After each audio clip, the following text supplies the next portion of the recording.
Hello girls, it's Thursday and I've decided to, make this video in my kitchen instead of in my room just because it's morning time and I wanted breakfast. So I have my cup of tea with me. So this is my kitchen. The lighting's actually pretty good in here in the morning. So Nicolette, your grill on fire story reminded me of our stove on fire story that actually happened a few weeks ago and I just forgot to talk about it. So my mom and I decided to make a strawberry rhubarb pie, and we did something weird with the crust that came out wrong, and it was just instead of it being like sealed, it wasn't sealed properly. And we had just gotten a pie bird, and we didn't know how to use a pie bird, and we ended up using it wrong, so it wasn't venting the steam right.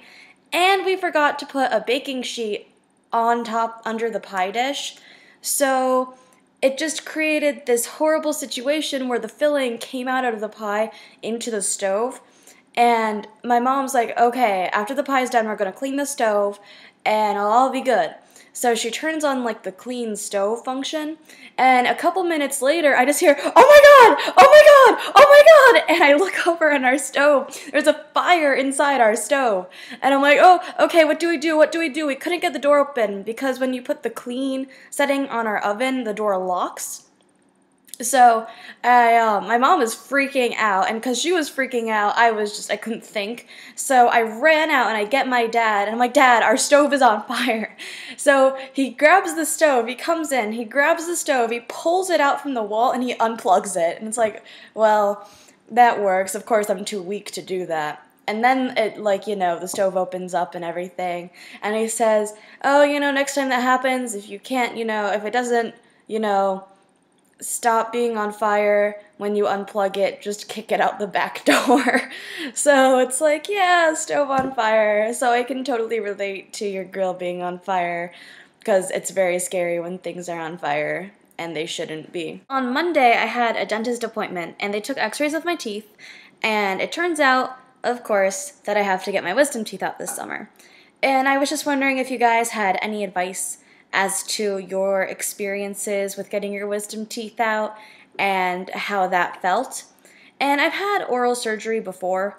I don't know if you can see it really well, but this tooth right here, you can actually see more of the tooth than the canine on this side. So I've had a tooth exposure surgery, which is what that was. And also when I was a kid, I used to brush really hard along my bottom gum line. So, and I think my gum was just really thin to begin with down there. So I brushed apparently away enough of my gum that it was a problem, and I'll show you, but I actually had to get a skin graft in my mouth. And if you can see, the skin right here is actually a different color than the rest of my gums. Ew, that was gross. So, I've had dental oral surgery before, so it shouldn't be as bad as I think it's going to be just because I've always heard terrible stories about it. But if you have any advice to give me as to what I can expect, I know my dad's already told me some stuff and people at work have told me. But if you can give me any advice, that would be wonderful, because even though I've gone through things like this before, I'm still a little bit apprehensive about the whole experience. Sarah, those B horror movies that you said you were watching sound absolutely fantastic. I would love to watch those with you one day when we finally reunite, because I'm going to miss you so much. And I was just wondering, in that wonderfully Italian, not so much a vampire movie, if the wine that they were drinking was homemade, because that would just up the ante of how Italian it was. Because a lot of people in my family, at least, make their own wine, and you go to dinner with them and they come back and they're just like, hey, I made this wine in my bathtub and it's really, really good, and I was wondering if you guys could try it. That kind of thing. And a lot of Italian people make their own wine, and because they make their own wine, they usually have a lot in their house, like this guy sounds like he had. So I was wondering if he made his wine as well. Probably did if he had a whole lab. But, just curious if he made his own wine.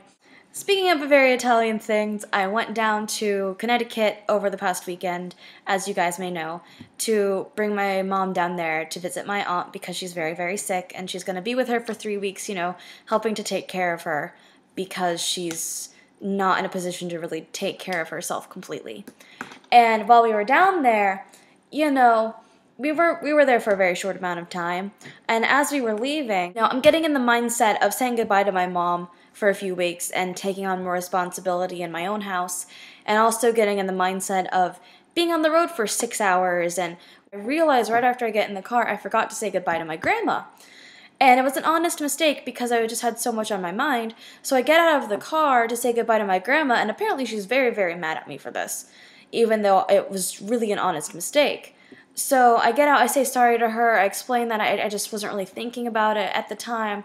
And she turns to my mom. Her reaction is to turn to my mom and say, "You poisoned her against me." Now my grandma and me have not always gotten along, but at the same time, I think she's getting more and more mentally, I don't want to say unstable, but her mental state has declined over the years, I guess is the best way to say it.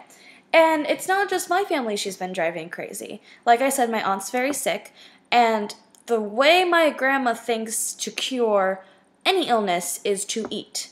Of course, what my aunt has and the treatment she's getting is the kind of thing that it makes you not want to eat, and it makes you feel very sick. My grandma apparently has been cooking a bunch of food at a surprisingly late hour for her, because usually she will not change her cooking schedule around for anyone.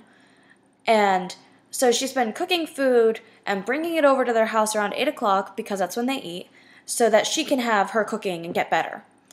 And apparently it's gotten so bad at this point that last time she made stuffed eggplant. And usually when she cooks something like that, it's kind of an experiment, because she won't open a cookbook and she'll only watch half a cooking show. She won't watch the whole cooking show. She'll watch half a cooking show and think she can make what they were making on the cooking show. And she does this stuffed eggplant experiment and brings it over to my aunt's house and expects them to all eat it and enjoy it. And my cousin, who usually is very good about not showing the fact that she doesn't like grandma as much either, actually refuses to eat it.